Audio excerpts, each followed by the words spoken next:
the kings called Richard? Let's have a look. So we're going to go back to the late 12th century when Henry II and Eleanor of Aquitaine have some children, and one of them is called Richard, and he's our first.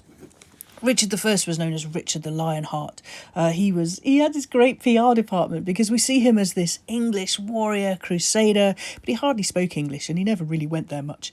Anyway, Richard I was killed in 1199 when he was hit by a crossbow bolt in the shoulder. The wound went gangrenous and he died a long, slow, lingering death of sepsis.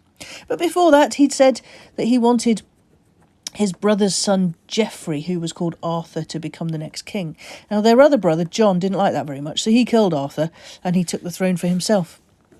Now, John had a son called Henry, who was Henry III, and then there were a string of Edwards. So 1, 2, 3. Edward III's son was called Edward the Black Prince. Now, he died before his father, but it was okay because they had a son, and he was called Richard, and he took the throne as Richard II. Now, he started off really well, but, I mean, he got rid of the Peasants' Revolt, but he annoyed a lot of people. He got too big for his boots, or his pointy shoes, and he was deposed by a cousin called Henry, so the son of John of Gaunt. So this is Henry deposed Richard. A deposed king's a bit of a threat. Even if they're under lock and key, they're used as a central rallying point for rebels. So Henry decided to get rid of him. Richard II was supposedly starved to death at Pontefract Castle. Other stories had him hacked to death by an axe, but when his body was exhumed, his skull was intact, so that didn't happen. So he might have been starved. Anyway, Henry took the throne as Henry IV, and he had a son, and he had a son, and he was Henry VI.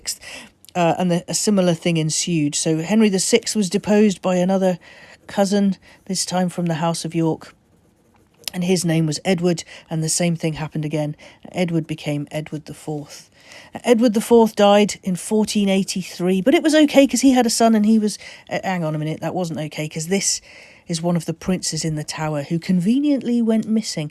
Conveniently, that is, for our third Richard III. Now, Richard III, I'm going to put in a date here because I know you guys like that. 1400 was when he died. Well, Richard III died in 1485 at the Battle of Bosworth, and his bones were lost for a long time, 500 years, before researchers and Philippa Langley, in particular, found his bones. And we were able to see the trauma that had happened to him because of CT scanning and all the rest, before he was reburied in 1215, and after that there weren't any kings called Richard. Put that in the middle so that you can see it.